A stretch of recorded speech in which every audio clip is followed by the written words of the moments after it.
So, you know that phrase, rejection is protection?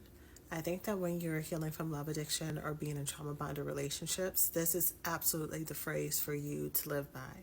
Because otherwise, you can really feel as if the relationship that didn't work out was your one, the one that was meant to be, the one that got away. And if you're struggling with your self worth, or if you place a lot of your safety and security and whether or not a relationship works out, you can start to think that there's something wrong with you, that you're the problem. Because if you were good enough, then you would have been chosen, the relationship would have worked out, that you would be in your happily ever after right now.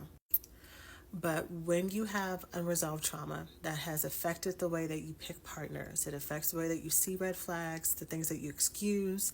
a lot of things that you may look for may be priorities that are in the wrong order, not because they're not important, but the characteristics and the things that are actually about the things that will actually make you feel safe, the things that will actually make you feel loved are the ones that are a little bit lower on the totem pole, or you're more willing to take breadcrumbs because you hope that it will come together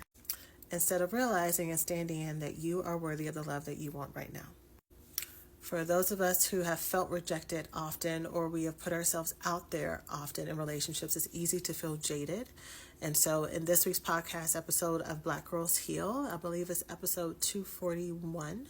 I talked about 3 ways to work through feeling jaded in love. When you are a love girl, when you